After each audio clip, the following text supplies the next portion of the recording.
Okay, I think we're live. All right, so I'm actually going to be talking more about the same topic I was talking about in my last very brief live stream, and that is, again, regulation. Specifically, the overall topic is going to be the regulation of social media that has been a hot topic lately. And I want to explain it from a slightly different perspective. I'm going to give you an example here because I've heard a lot of arguments for regulation. Some of them are just absolutely ridiculous, and others really do sound good. So I want to address this, and I want to try to present the arguments in the best light possible, except for the stupid ones. Those I probably won't even present. But I want to give you an example here. Imagine there's a neighborhood, fairly large neighborhood. A lot of people live there, a lot of young couples with a lot of young kids. One lady in particular has a very big yard, and she invites the kids to come over to play in her yard after school. She lives alone, to say, or actually it doesn't matter. But she invites the kids to come over. She'll have snacks and games or whatever, and they could just come over and play after school. All the kids in the neighborhood eventually start going over to her yard after school to play. And the parents just kind of start to rely on this, that they can work all day at the office and they don't have to worry about their kids until they get home in the evening. They don't have to worry about them between when school lets out and when the parents actually get home. So essentially it's basically a free daycare that she just lets kids come and play just because she's a nice lady. Well, one little kid there, she notices is telling ghost stories to the other littler kids and scaring them. And the lady doesn't like this. And so she tells him, you need to stop. Well, he doesn't stop. So she finally says, okay, you're not allowed to come over anymore. You have to go home. The parents of that kid get upset because now their kid doesn't have the free after school care. So they're going to have to either the mother or father is going to have to stay home after school with the kid, or, come home early from work, or they'll leave the kid alone, at which he's too young to do that. They can't do that. Or they have to pay for an after-school program. So they get upset about this, saying, wait, she's letting all these other kids play there. We have come to rely on this service that she provides for free. Our kid should also be allowed there. She can't tell our kid he can't come just because he's telling scary stories. After all, if the kids don't want to listen, the other kids don't have to listen to his scary stories. That's just silly. And so they petitioned the HOA, the homeowners association, saying, we want you to force her to let all the kids come to her yard. She cannot discriminate. She can't say these kids can come and these kids can't come just because she doesn't like what one kid is doing, because he's not doing anything wrong. Telling ghost stories is not wrong. And again, the other kids, they just don't have to listen if they don't want to listen. It's not our kids' fault. That's basically what we're looking at here with social media. All of these companies are private companies that are running their own businesses. They want to do their thing. And people are saying, oh, you can't not let these people be on that platform. We have come to depend on this free service that you are giving us. Our lives depend on this free service that you are giving us.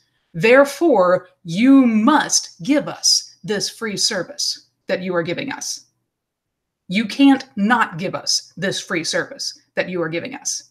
You can't discriminate based on people because you don't like what they're doing with this free service that you are giving us. That's the argument.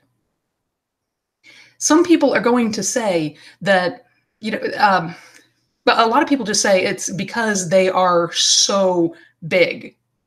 Everybody is depending on this free service that they're giving us. Others are just going to say, well, it's a matter of fairness. They're not being fair. They're letting some people do things that they shouldn't, and they're saying other people can't do things just because they don't like what they're doing. Other people are saying, well, it's basically a free speech platform, therefore, because it's an American company, the First Amendment should apply. It shouldn't be discrimination based on speech. They can discriminate based on action, but not on speech, which is kind of a borderline silly argument because you can't really have action on a, well, I guess you could have doxing. Okay.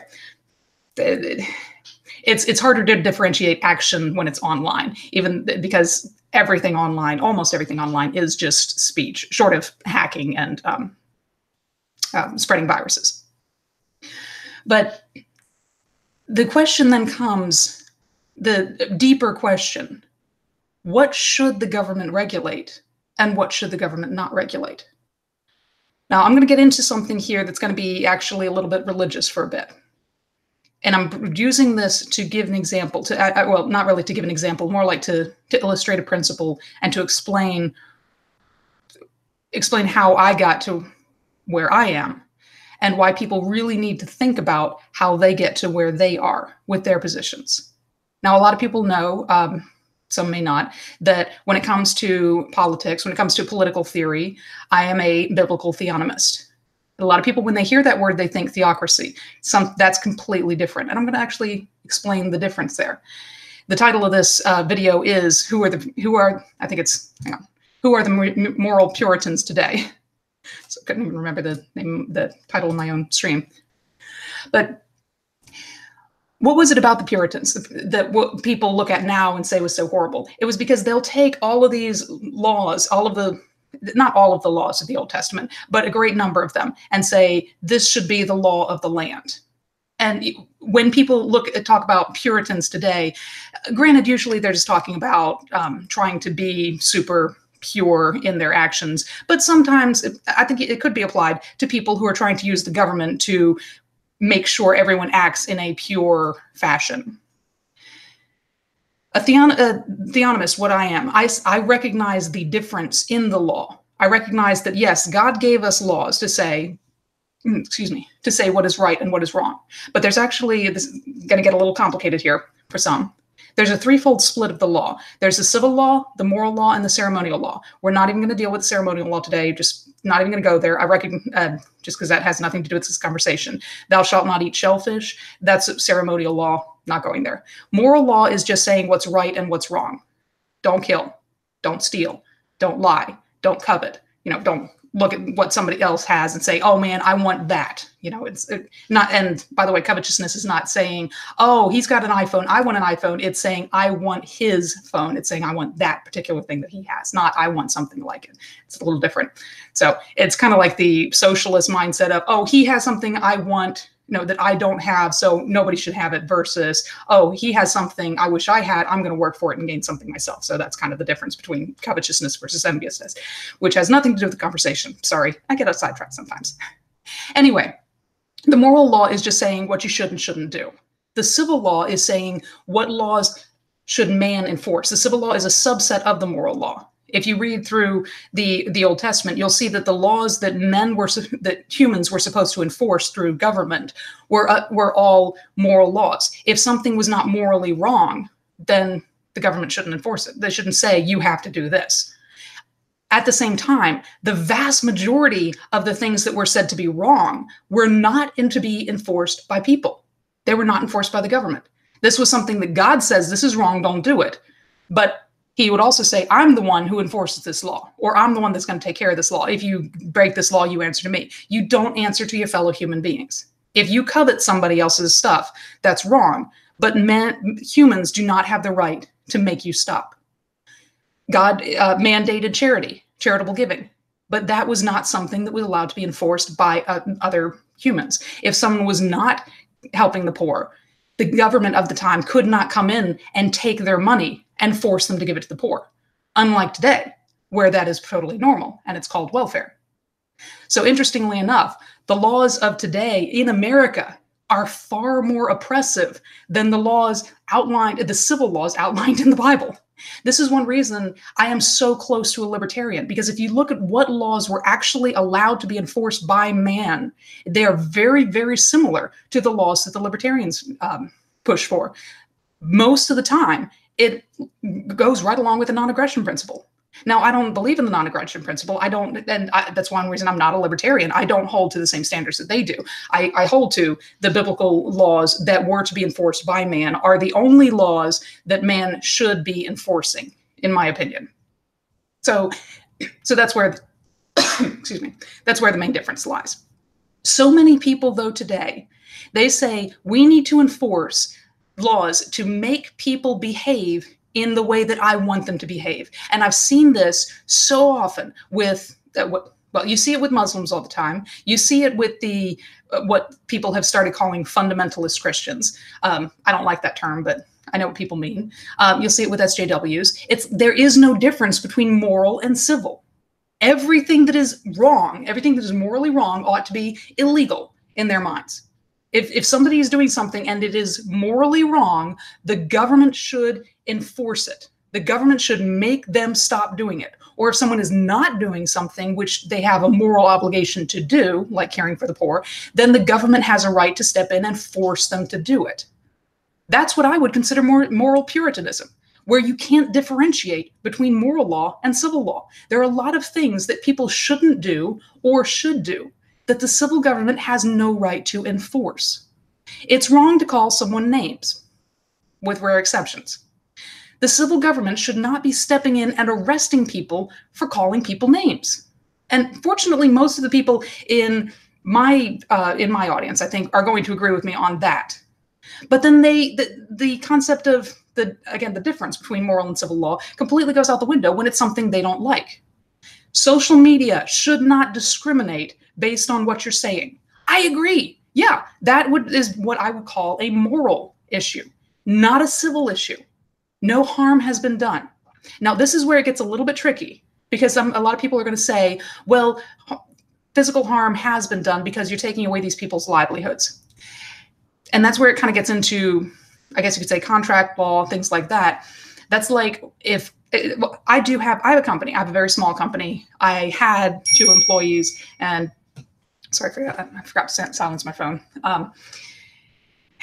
One employee left to go off to school, and the other employee's on maternity leave. So I'm kind of by myself at the moment. I'm getting another part-time employee. But anyway, so I'm a very small business. I'm not one of those huge corporations that employs hundreds of thousands of people or anything like that. But I have a little experience I have a lot of experience in the business world, and I have a little bit of experience being an employer, looking for employees, hiring people, actually firing people, because last year I looked to expand my business. My business was just growing. It was growing beyond what I could handle. And I thought I'd like to bring on 2 more people. I'd love to have a full-time person. I only had 2 part-time people. And I went through 5 different people in the course of a year, and not one of them worked out. One after another, they came on and had to let them go. Well, one of them came on and then she got a better offer, so she left. And I couldn't blame her. I'm like, yes, she had much better offers. Please go. But the others 4, it was just one after another. It's like, try them for a little while and nope, sorry, I got to let you go. Am I destroying their livelihoods when I fire them? Because they are essentially costing me money. They're not worth what I'm paying them. I'm paying them and there's no benefit to me, or there's insufficient benefit to me. So, I mean, yeah, they could say, oh, I just destroyed their livelihood. I took away their ability to live because I took away their income. That's an income I gave them. That's an income that they were getting because I chose to continue to give to them. They can't blame me and say, oh, that they can't live now because I am no longer giving them money. It's a voluntary contract. When they entered my employment, it was understood that if they decide they don't want to work for me anymore, they can leave. And if I decide I don't want them working for me anymore, I can tell them to leave. Social media is the same thing. It's just a whole lot bigger. And I understand, yes, you are essentially, quote unquote, taking away the livelihoods of some people. There are some people who literally make their living off of YouTube and Facebook and social media. They are a tiny percentage of the population. I mean, a tiny percentage of the population. But yes, they exist. And yes, it would be horribly sad if social media, if YouTube just completely banned them. They would lose their livelihood. But again, they're not. The social media platform is essentially doing no more than firing an employee. In fact, it's kind of doing less than that.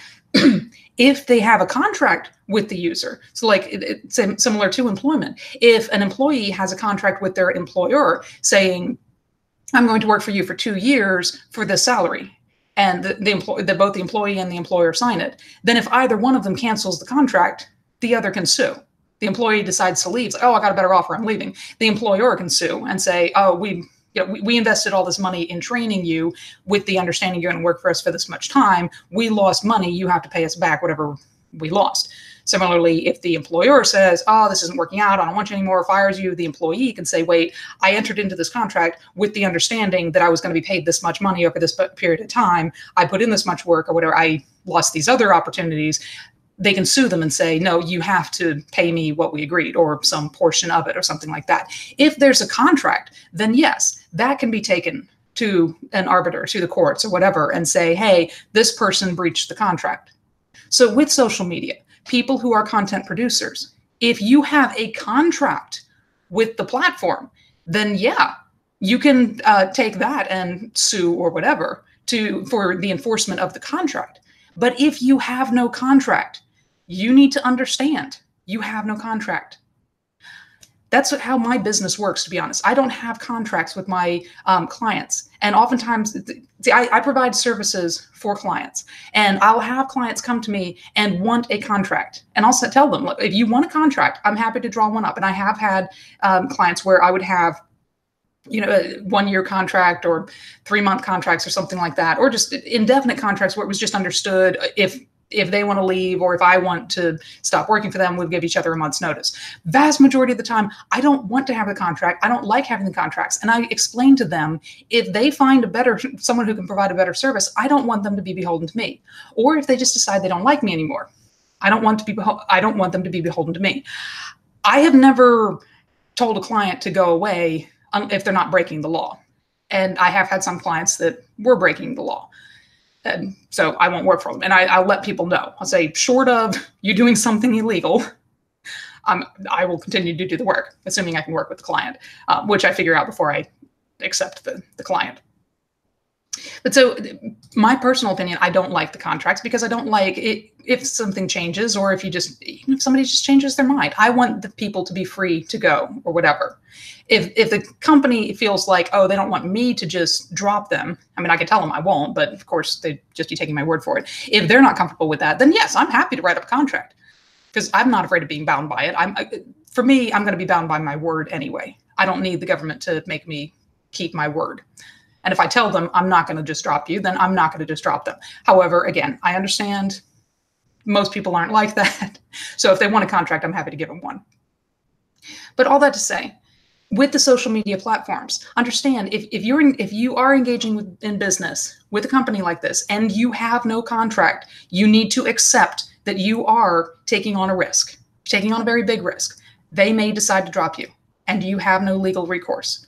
And if that happens and you decide, oh, this is horrible, they shouldn't have dropped me. Yeah, I'm going to agree with you there. Morally, they shouldn't have.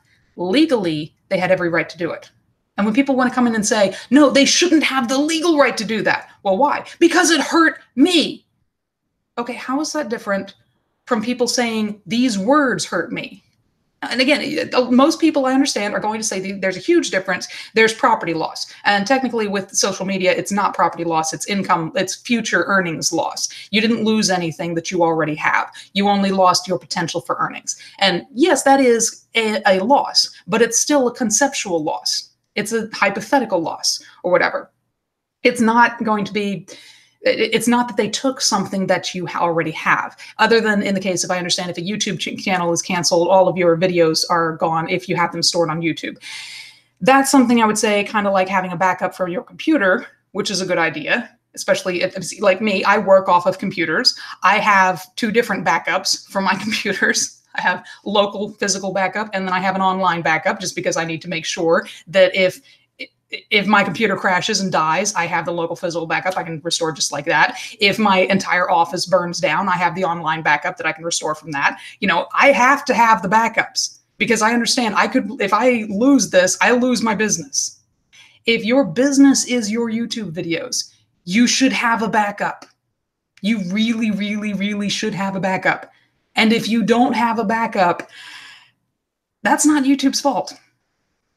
Now, you could say, oh, they took all my videos. Well, you kind of shouldn't have been storing them there because they didn't sign a contract that said they'll give them back. If they did, cool, you can sue them.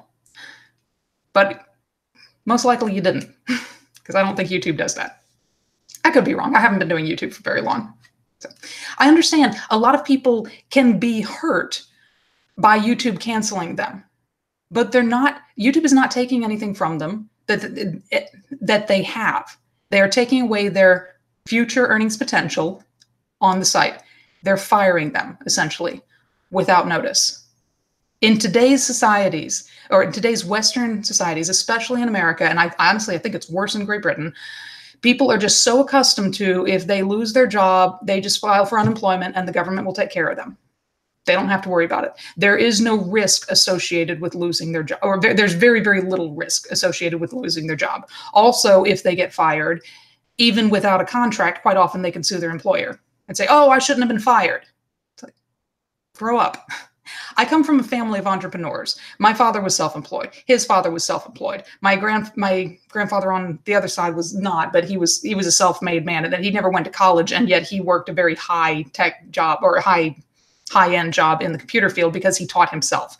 I come from a family of what is generally called self-made individuals, men and women. You know, my mom did entrepreneurial stuff from home. She lived at home. She didn't work outside the home. She lived at home, raised her kids, and yet she had entrepreneurial things that she would do and just make money from home.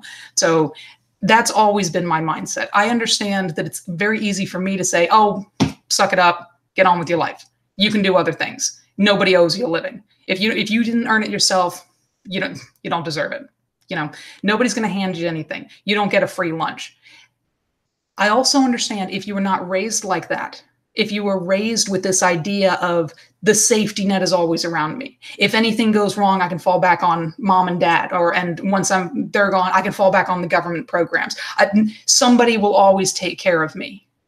If you're raised with that mindset, then I can understand how it is very, very difficult to change and say, no, bad things happen, and I just have to deal with it. I can't look to somebody else to solve my problems. Obviously, I disagree with people who live with this safety net mindset of, oh, somebody's always going to be there to catch me if I fall. I think that's unrealistic. I think it's kind of silly. And I think it's very entitled. But I don't think it's an evil mindset. I don't think, oh, you're so stupid, you're such an idiot. No, I think it's just, if you have that mindset, you need to really think hard about it and think, where do I get this from? And why do I think like this? And is it the right way to think? I'd say it isn't. Anyway, I took down some, I've made some notes because I do tend to get off topics a lot. Okay, yes, a lot of people are saying now social media is now necessary for life. You can't function in the real world without social media. And I just want to say that is such a sheltered view. That's like saying you can't function without a smartphone, which probably a lot of you are thinking, well, yeah, you can't function nowadays without a smartphone.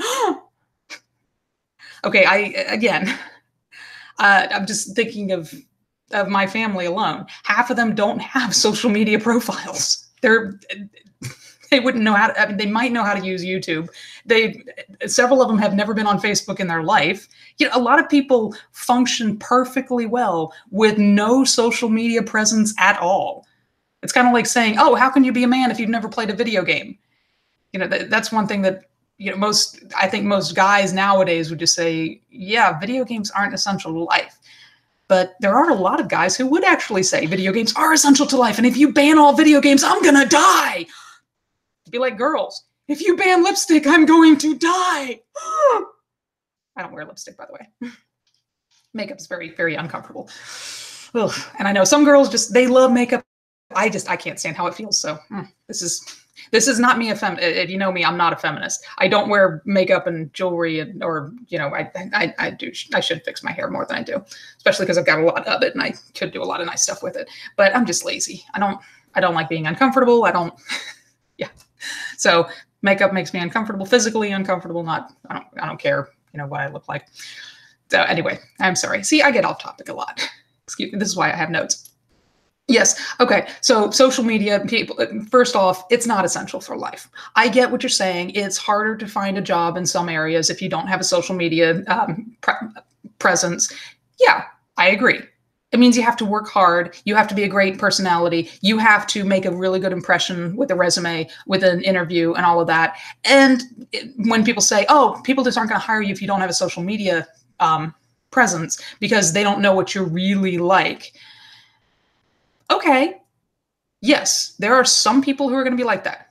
There are other people who are going to look at that and say, wow, this is a person who doesn't waste their time. I mean, how many people do you know who just spend hours a day on social media? Even Sargon of Akkad, who is he's pretty big, and I actually, most of my audience know who he is. I'm not going to tell you about him, but even he would talk about how when he was banned from Twitter, yeah, he was upset, but then he found he was getting so much more done. He didn't realize how much time he wasted on Twitter until it was gone. And now I think he's back on Twitter. I don't remember, I don't know if he is or not. I understand in his field, he is a content creator. His entire livelihood, the livelihood of his family, I assume, I don't know if his wife works or not, but it depends on him being able to make videos, post them on YouTube, to be able to interact with people on social media. So yes, this is his life. If he was banned, it would be horrific. And I really hope that he has savings or whatever, excuse me, for if something happens, because it might. At the same time, though, when you say some people depend on this for their job, that's not the same as saying it's essential for life. It's not essential for life. Yes, it is very helpful. Yes, it is a platform that helps. It's a step up in a lot of areas, but it is not essential for life. That's just, yeah, I don't know. That's a complete misconception. Additionally, if something is essential for life, does that mean the government needs to regulate it? First thing that comes to mind when you say, what is essential for life? Everybody, first thing that should come to mind, other than air, is food. Everybody needs food. After air, you need to eat and drink, of course. Here in America, we have the FDA, the Food and Drug Administration, that regulates food to make sure food is safe. And that's why Monsanto is really big in the US. Oh yeah, huge. And everybody eats Monsanto. And raw milk is banned. I live in a small town, comparatively speaking. I came from a much, much, much smaller town where this one was considered the big city. And then I went to an actual big city and came back here and realized, nah, this is a small town. But I live, surrounding this town are farms. You go out in any direction and you're just going to get huge open areas, lots of farmland, lots of dairies. Lots of people have cows. And a lot of people around here prefer raw milk to the pasteurized milk because, it's straight from nature. It's kind of like going to Whole Foods or something. It is illegal to sell raw milk. If it's not pasteurized, you can't sell it. So I have seen what could be considered back alley dealings, essentially black market, black market, farmers markets, people selling raw milk where they know both the buyer and the seller, and I've seen these transactions happen, both the buyer and the seller could be arrested if anyone saw this happening. Selling milk. This is what happens when the government steps in and says, food is essential for life, therefore the government must regulate it. We're going to keep everybody safe. Raw milk can carry diseases. People who drink raw milk can get sick, and some of these sicknesses can kill them. Therefore, it should be completely illegal. So you literally have black market milk. I hope most of my audience would agree that that's kind of ridiculous. Unfortunately, a lot of you may not.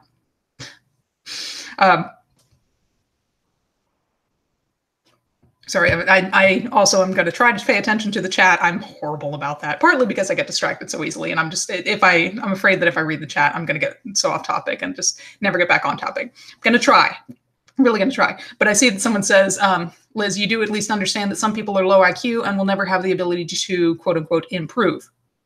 Yes, I agree. And I've used that argument before when it's horribly politically incorrect to say it, but some people are just dumb. They can't help it.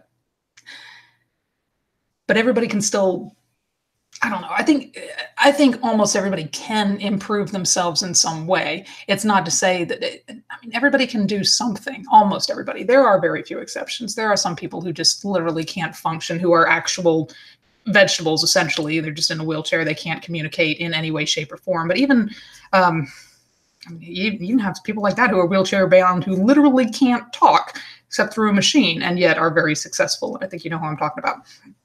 If you don't, sorry, it'd take too much time to explain. But you have people who are, let's say, Down syndrome, who I don't know what they would do on social media. Anyway, some of them, the higher functioning, I'm sure could function on social media, but a lot couldn't. And yet even they can get jobs. We have a local supermarket here, Publix is what it's called. And they're a great supermarket. They're a big chain here in the South. And they intentionally hire people who are, I know retarded isn't the right word, but something like that. People with disabilities, I think that's the right word. I'm sorry if I'm being insensitive or politically incorrect or whatever. It's usually not intentional. It's just I don't know what the modern word is. I know that word we're not supposed to use anymore. But anyway, but people with disabilities, they will intentionally hire them as baggers or so that when people check out, they put the groceries in the bags and then they help people. They'll take the cart out to the car and help people put them in the car or collect the carts from the parking lot and bring them in. So just very simple tasks. And most people love it. They think of Publix as kind of a family store, partly because of this, because they intentionally reach out to people who wouldn't be able to get better jobs, who wouldn't be able to get jobs elsewhere and things, and try to help these people. And I think that's great. So even people who can't do well, so to speak, they're still not owed a living by anyone other than maybe their parents. But again, I know this isn't across the board in every nation, but at least here, and here in the South, I understand people talk about white privilege. No, I'd say I have Southern privilege. I was raised in an area where people are just very nice, very kind, very hardworking. I was raised in an area that was like a tiny, very small town with a lot of farmlands where it's just the understanding is, yeah, you pull yourself up by your bootstraps. If you're going to make it, then you are the one going to do it. Nobody else is going to be able to. Nobody's going to give you a handout. And the mindset of a lot of these people was, even if they needed a handout, they wouldn't take it. There's way too much pride. It's like, if I didn't earn it, I don't want it. That was one thing. I was raised very firmly with that. My siblings were raised same thing. And I've been in the situation with a couple of my siblings where two of my siblings in particular were going through really hard times financially. And I wanted to help them out. And I went to them and I said, hey, because I've got a successful business. I'm doing well. I'm not rich by any means, but I'm single. I don't have kids. So, I've got more than enough for myself. Excuse me. And I would go to them and say, hey, I want to help you. And it's so hard for them to even say, to even accept a small loan because they're so used to, if I didn't earn it, I don't want it. They couldn't. And fortunately they understood, okay, I need the money and yeah, okay, then I will pay you back. I will pay you back. And it's great. I love that attitude, but one of the drawbacks is, yes, it is hard to accept help when you need help, when you have that attitude. Anyway, going to glance over the chat a little bit longer, then try to get back on topic here. I feel like I'm still kind of on topic, but not too far off. What's he say? Oh, 4.79% of job seekers use social media in their job search. This figure increases to 86% of younger job seekers. Okay, job search. That I don't understand why you would need social media to search for a job. I mean, you could, but that's not going to be necessarily people. So, okay, he clarifies a little later on. Referrals account for 30 to 50% of hires in the U.S. Oh, absolutely. Yes.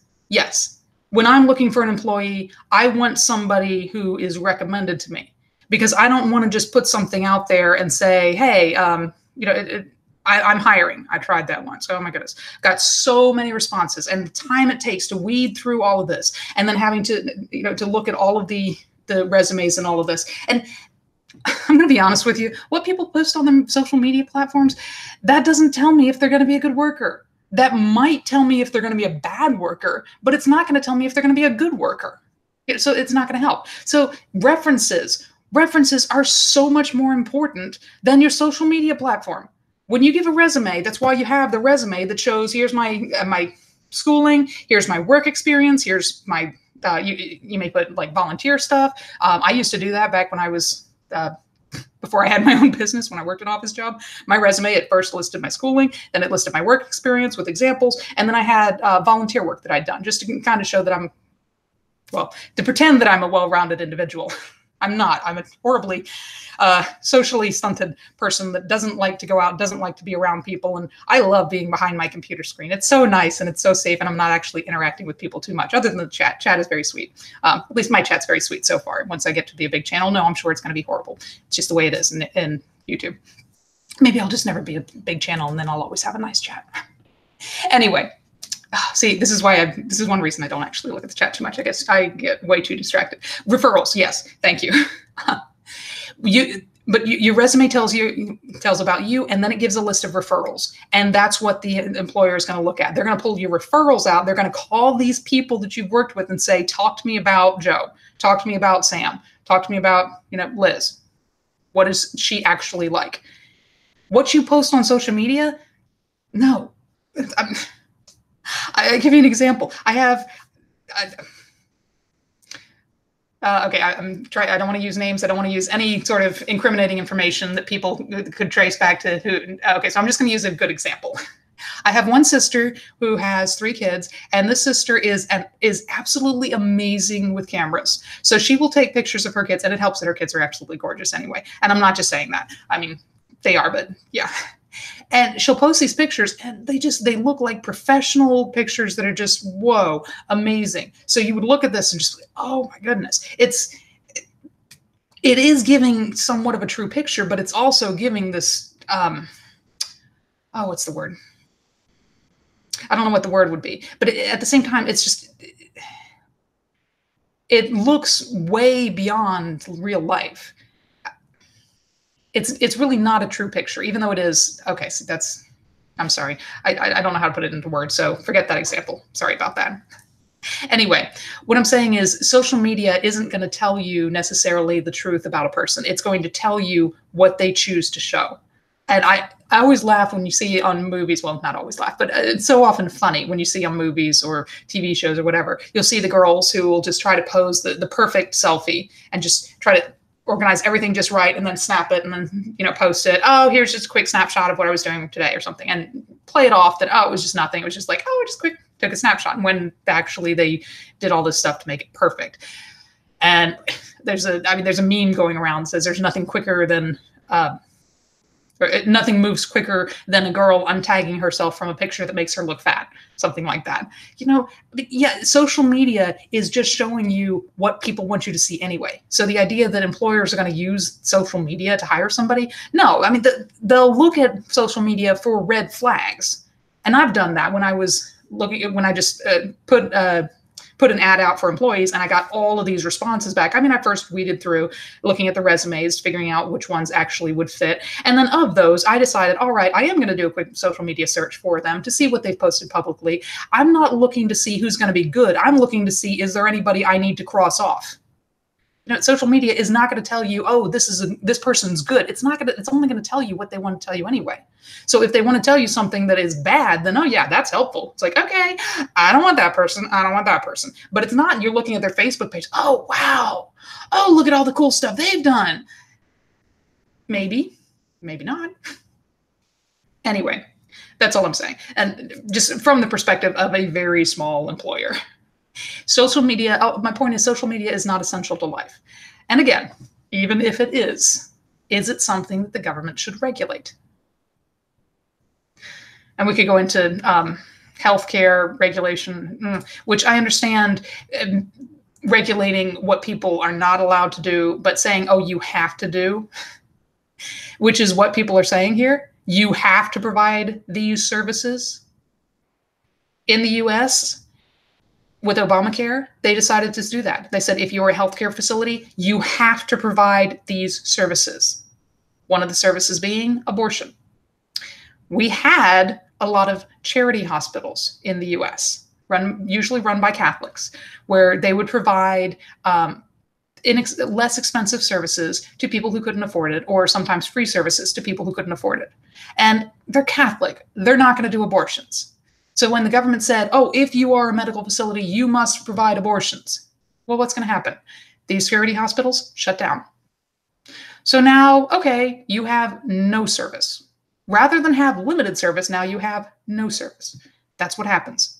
So when the government comes in and says, you must provide these services to all these people, you're going to have the smaller companies, the startups, the things like Minds and Gab or whatever, the ones that aren't so big now, all of a sudden they've got all these regulations that they can't handle because they're not big enough. Facebook and YouTube, they can handle the regulation. They'll keep going. What it's going to do is it's going to stamp out competition. Excuse me. What was this? Hold on. I'm looking at my notes just to trying to keep on. Oh yeah, I love the argument of people would be like, oh no, we're not trying to force people to do things. We're trying to make sure they're not allowed to do things. They're not allowed to ban people. Well, you understand that social media provides a service. So when you say you're not allowed to ban people, what you're saying is you're not allowed to not provide this service. So it's like, oh, we're not telling you you have to do something. We're telling you you can't not do something. That's not the same thing.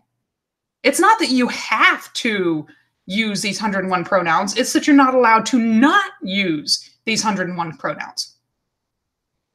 Right? Nothing wrong with that. That's not compelled speech. It's just saying you're not allowed to call somebody by the wrong word. That's all. Anyway. Yeah, okay, he's saying, 70% of employers use social media to screen candidates, up from 11%. Yes, again, 54% of employers won't interview someone without a social media presence. I'd want to see what they're looking at for that. Where do they get those stats? Employers acknowledge not hiring someone because of their social media presence, 61%. Okay, again, I'd want to see who are they looking at? Is this a high concentration of people in media? Because I think if you're in media, you kind of need a social media presence. Are these people working for the state? I mean, around here, at least 50% of people work for the state. I don't even want to, don't want to get into that. But again, the idea of you can't get a job without a social media presence, no.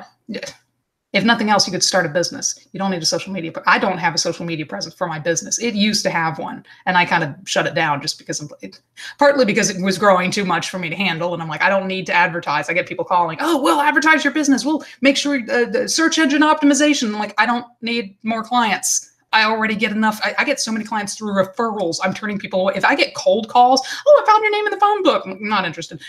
Not really. I mean, I'll talk to anybody, but generally speaking, if they were not referred to me by someone else, I'm not going to take them as a client anyway, just because I have enough business. I know that's me. I know that's my privilege, if you will, because I've got a very successful business. But anyway, getting off topic again. A lot of people will say the internet is now the public square. Whoops, scroll too far.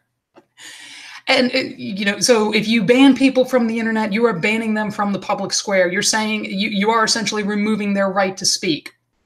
And I'll say, okay, I get that. Yes, I don't believe people should be banned off the internet.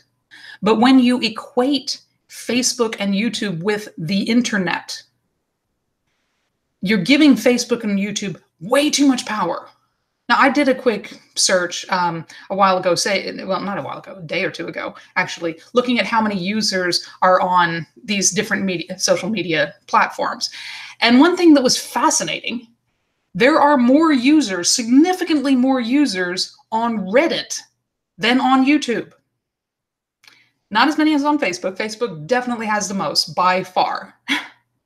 But how many people are going to say that we need the government to regulate Reddit? A lot. Guess who they are? Called social justice warriors. They want the government to regulate Reddit. And conservatives say, no, leave it alone. They should be free to do whatever they want. We want the government to regulate Facebook. And the SJWs say, no, you can't regulate Facebook, but we should regulate Reddit. So how about let's make everybody happy and just put Big Brother in charge of everything? That ain't going to fail, right? My point is, people are just,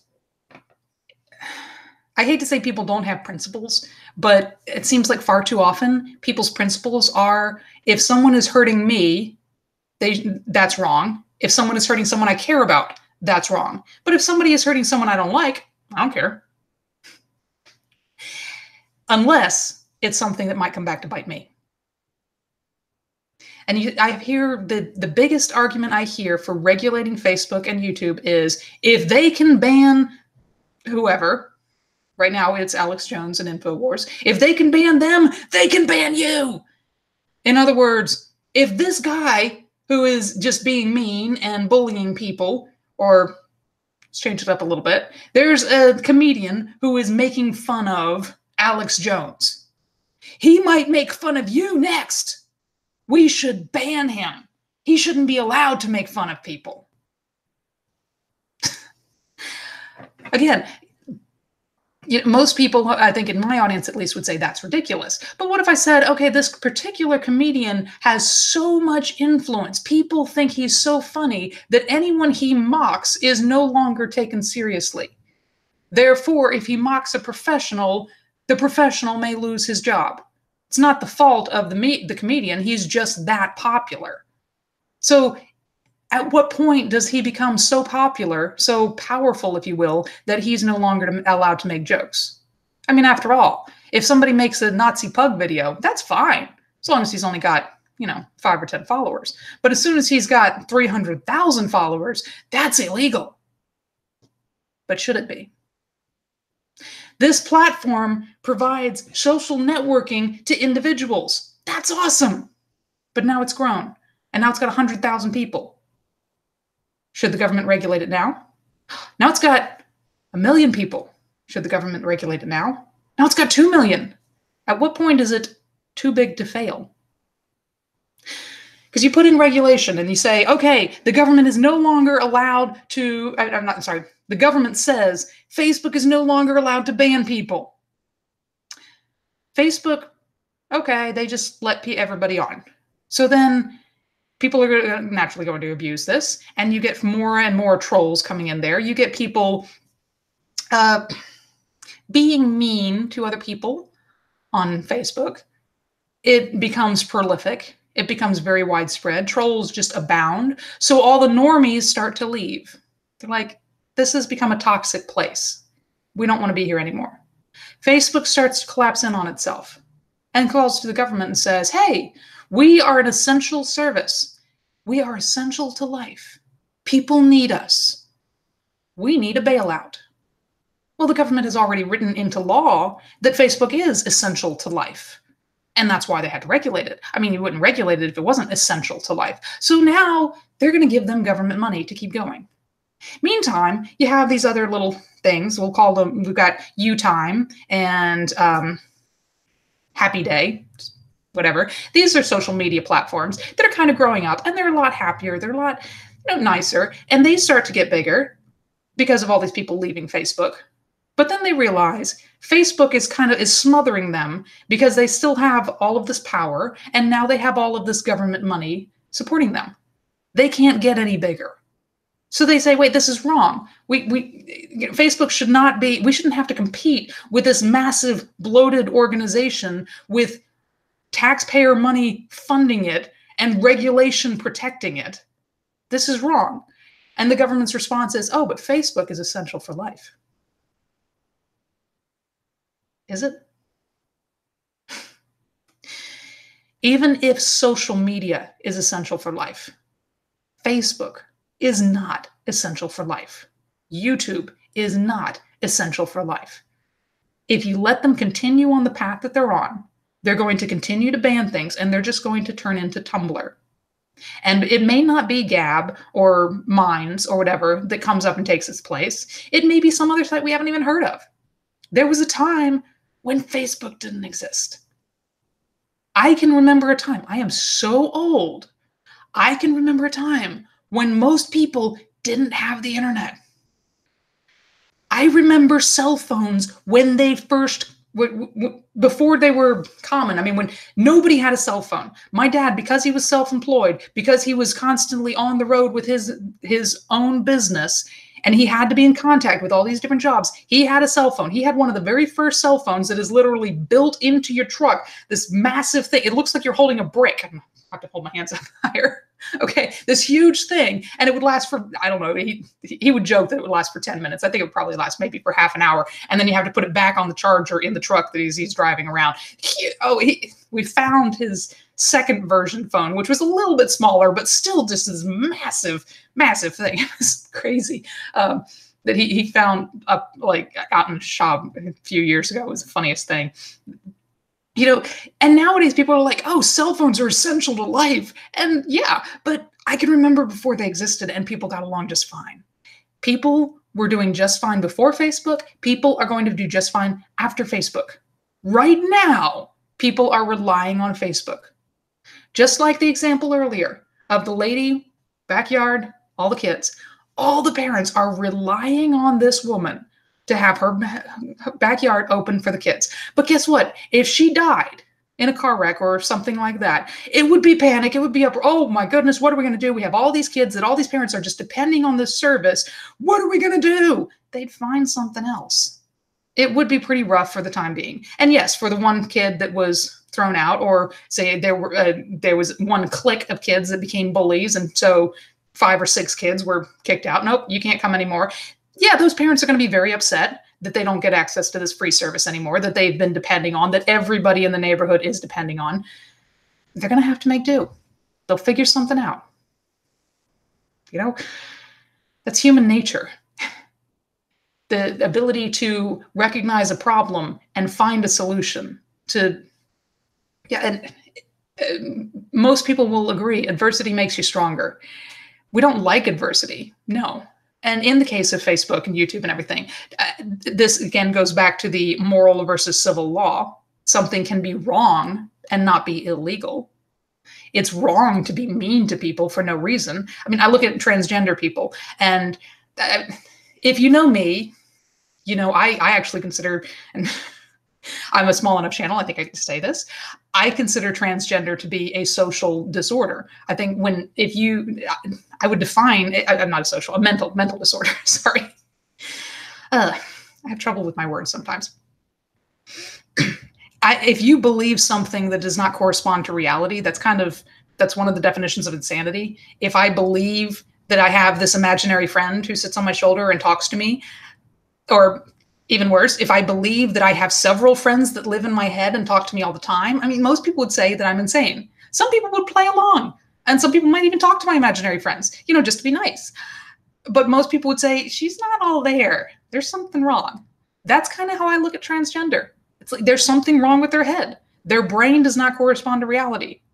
That being said, I have no problem, quote unquote, playing along.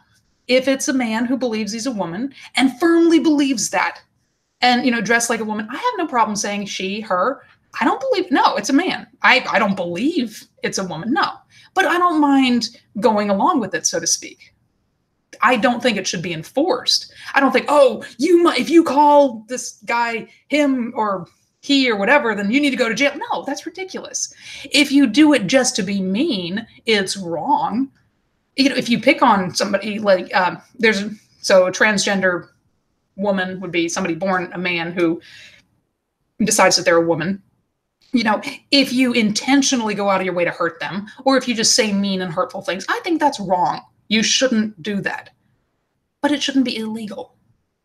You know, you should be nice morally, but it shouldn't be legally enforced for you to be nice. It's the same with social media. No, they shouldn't be banning people like this, but it's a moral issue. It should not be a legal issue.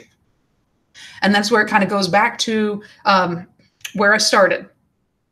It's pretty cool that I just looked at the clock and realized it's been almost an hour and I'm almost completely full circle. I need to look at my notes and see if I have missed anything.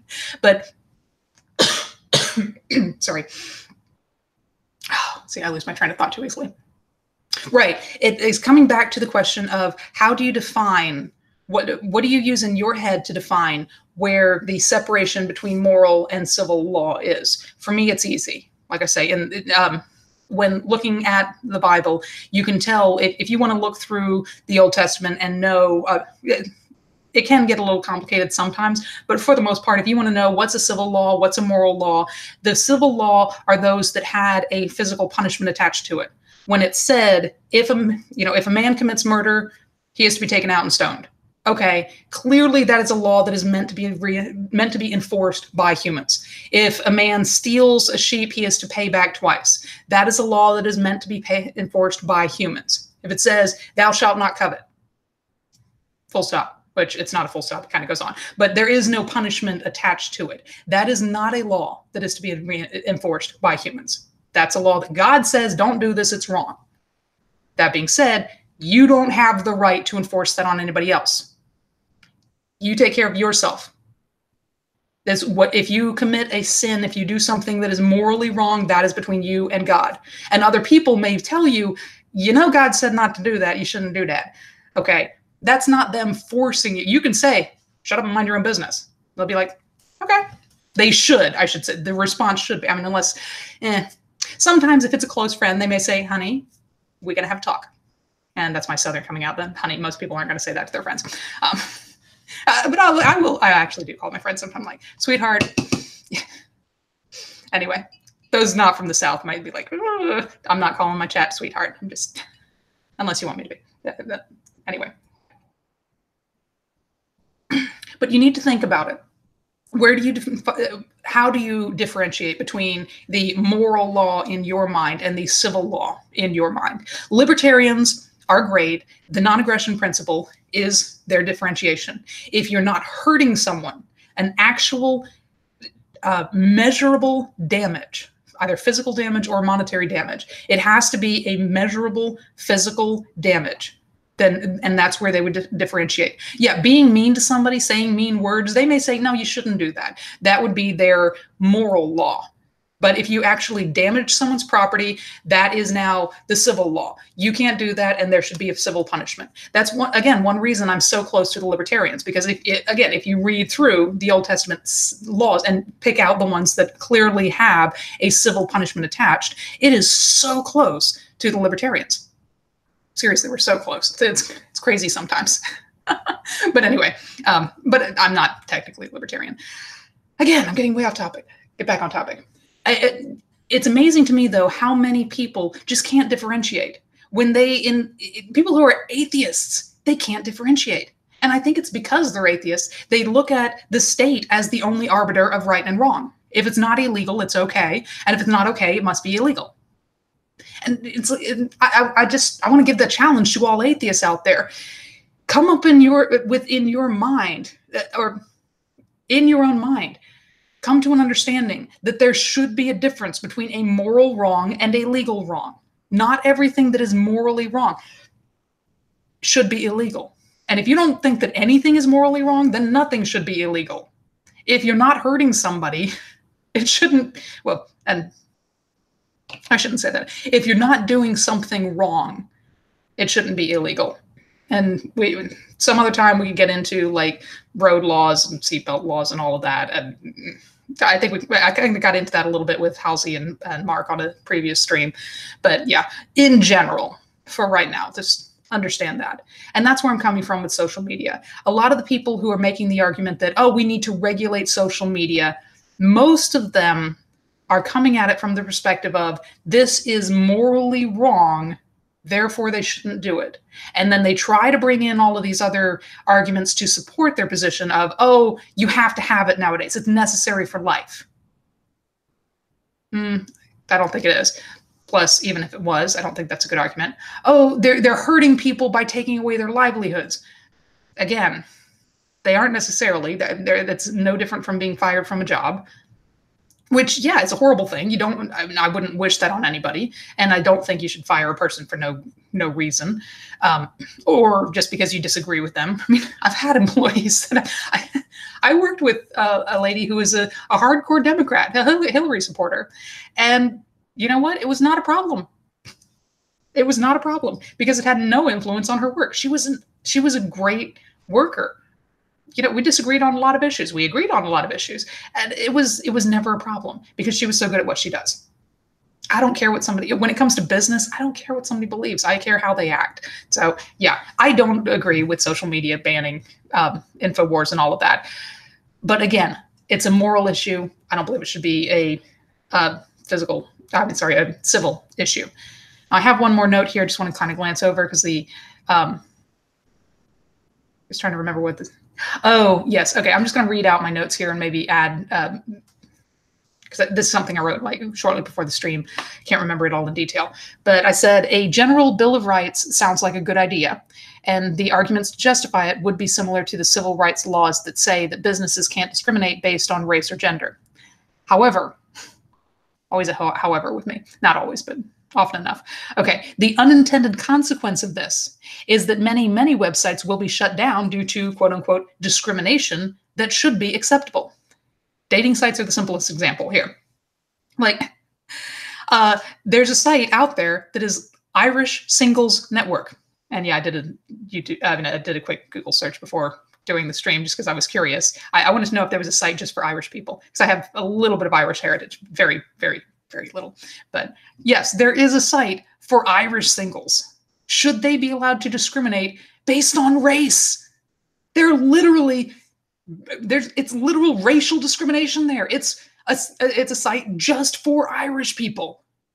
An Internet Bill of Rights would essentially shut down their site. You know, how about another website, the American Atheists, where if you want to join their club and they have an online club, you have to be an atheist. They're discriminating based on thought. It's not racial discrimination. It's thought crime. If you don't think the way they want you to think, you're not allowed to join their site. So again, a Bill of Rights, it sounds awesome. It's not a good idea. How about the liberalist site, where they don't allow communists? Well, actually, I think they do. No, I think they don't. Okay, sorry. I can't remember. I know that the liberalists do not allow the alt-right. If you are alt-right, you're not allowed to be a part of or at least the USA liberalists. I don't know about like the Liberalists International, and the other one that, I don't know. There's a bunch of liberalist sites out there. But do they have the right to ban commies, to ban the alt-right? If you had a Bill of Rights, no, they wouldn't. So again, this Bill of Rights idea, yeah, it sounds so good until you realize it is going to shut down so many sites, so many clubs, so many people that just want to meet up with other like-minded people. What if you had a Tolkien fan site? See, I'm a huge Tolkien fan. I hate Harry Potter. I think that stuff's so childish, stupid, and just don't get me started. Can't stand it. I also, to be honest, I don't like Narnia. C.S. Lewis, who wrote The Chronicles of Narnia, and I just realized that Harry Potter is probably a bad example, given that I'm a Christian. Most people are going to assume I'm not going to like Harry Potter. But most Christians love Narnia. I can't stand it. Oh, I think it's horrible. I had to read the whole set when I was young. Well, I didn't have to. I think I had to read one of them, and I decided to read the entire series just to see if it got any better, and it didn't. It got worse. And oh my goodness, the last book in the series was most horrific. Not the most horrific book, but it was torture to read. I hated it, and I know a lot of my Christian audience right now is probably like, "What heresy?" I don't care. I did not like Narnia. I loved Lord of the Rings and Tolkien. Oh, it was awesome. I was the biggest Tolkien nerd you can imagine. Trust me. I'm not going to give you examples, but I could. If I decided to start up a fan site and I said, okay, only Tolkien fans are allowed, and if you like Narnia, I will ban you. If you say anything good about Narnia, I will ban you. You are not allowed to do that. You can discuss other books, in vague terms a little bit, but this is a Tolkien site. And by the way, because of my own personal preference, I'm banning any Lewis fans. I've never read a Lewis book I like. I've read some that weren't so bad, but I've never read one that I actually really enjoyed. Well, except the one. Screw Tape Letters. Screw Tape Letters was actually pretty cool. That's the only one. Anyway, would that be acceptable? If you had a general Bill of Rights? No, it wouldn't. Because I would be banning people based on their position on certain things, based on what they like and what they didn't like. So again, the idea of a Bill of Rights, it sounds so good until you realize what's going to happen. It's going to be used to oppress people. And it's easy to say that, oh, well, it'll only apply to sites that are of a certain size. Once you have 1 million people using your site, now you fall under these regulations. So what you're saying is people are not allowed to be too successful. I have, and I thought of this example the other day when thinking through kind of an internet bill of rights. I start up a little site for people who like cooking, and it's to share recipes, let's say, and hypothetical here. And I get my friends on because I like cooking. I love to bake different things, and I actually don't like trying out new dishes because I like same old, same old. But at the same time, I like finding ways of making certain recipes better. And every once in a while, I want to try something new, something particular. I say, oh, does somebody have a good recipe that uses pumpkin and apples? Which, and bad example, because I know people who mix those two, and I just, no. But I don't know. I just haven't found the right one, I guess. Regardless, sorry, get distracted too easily. But so I start this little cooking, or not cooking site, but this little networking site, if you will, just for people to share recipes. And then it grows. So we get a lot more people on. People start inviting their friends, and their friends invite their friends, and so on. And we get people from other countries talking about, oh, here's this recipe I like, and here's how we make this in this country. Or here's, if you want to make this recipe in this country where you don't have this ingredient, here's something you can use instead. Or here's how I handled this. And it continues to grow. And then we start getting people talking about, oh, it's so frustrating because I want to be able to cook this particular meal, but my country has put an embargo on this particular product that we can only get from this other nation. We can't get bananas from this place because now we can't import it. So I have to figure out something else. Or, yeah, oh, I've had this specialty rum that I use that we get from this country, and now the taxes or the tariffs have just gone up so much I can't get it. So then we start introducing unintentionally political conversation into this site that's talking about cooking because it's tied together. And then it goes on, and people start talking about, oh, I hate this politician because he passed this law, which affects me in this way, that, affects cooking because, Trump raised the tariffs on this, on whatever. Trying to think of an example. Trump raised the tariffs on steel, and now my cookware that is made from this special steel has just jumped up in price so much, I can't do these particular recipes that require this special steel stuff because my old pan is broken and I can't get a new one. So, oh, Trump is such a horrible person. And then I start noticing, see, I'm running the site still. The site is now humongous. And I'm noticing all of this political conversation, and I don't like this. And I notice some people just getting very vile, very angry, very bitter with it all. And I'm like, this is supposed to be about cooking. So I start giving people warnings, stop it, or I'm going to ban you. They keep going, so I start banning people. My site has grown so big that now it is subject to the Internet Bill of Rights. And people come in and say, you can't ban them. I don't care if this site is supposed to be about cooking. You can't ban them. It's coming back to the subject at hand. An Internet Bill of Rights. It sounds like a really good idea. I don't think it is. When you start regulating private industries, private companies, because you say your site is too big, you are no longer allowed to control it. We control it now. We, the public. And it's not even we, the public. It's we, Big Brother. We don't want 1984 to happen in reality. So let's give power to the government to control the media so that 1984 never happens. Yeah, that's going to turn out well.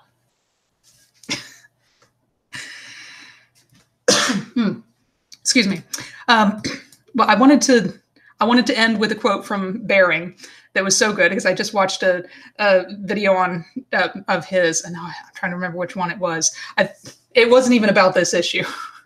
I think it was about the train stations over in Australia they had one news station that would play the weather, and I think basically the weather on their train stations, because the news station played or recorded an interview that was not played in the train stations, but they recorded an interview that the government didn't like. Therefore, they took them out of the train station. So Bering did a video on it, and it was so good. He has a quote in there. He says, "There is only one arbiter of truth, and that's me."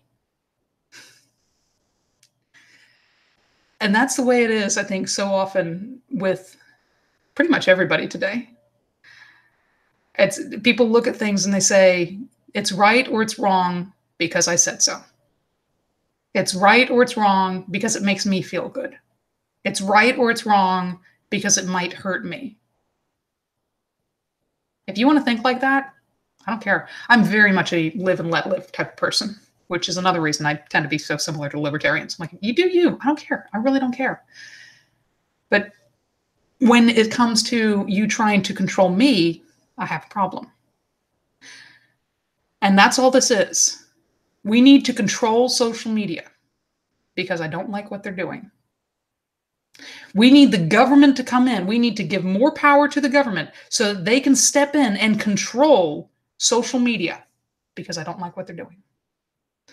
Most people, if you ask them, do you want the government to control the news? They would say no. Do you want the government to control mainstream media? No, like TV stations and all of that? No. Most people in the West, no, that's a horrible thought. We do not want the government to control the news. We have to have a free press. But we want them to control social media. Don't control the professionals, just control the individuals. Because that's what's going to happen. Do you really think when you give power to the government to control who social media bans, that they're going to just be content with that and not reach for any more?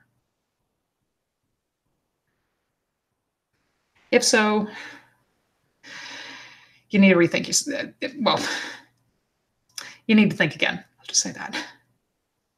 But anyway, in conclusion, I would just say, think about how you make the distinction between moral and civil. There are a lot of things that people shouldn't do, that shouldn't be illegal. Hope I've given everybody something to think about. Yeah, I can see some more comments in the chat, but it's hard for me to go back and forth between the two. But I think I've addressed most things that somebody mentioned, talk about the Bill of Rights. And I think I did go over that and everything. So yeah. All right. Feel free to leave a comment below if you want to continue this discussion. If I hear a lot of similar arguments, whatever, I'll probably do a follow-up stream. Yeah, depending on how things go with the conversation online, I may do another follow-up stream anyway. But I hope you all have a great day, and I'll talk to you later.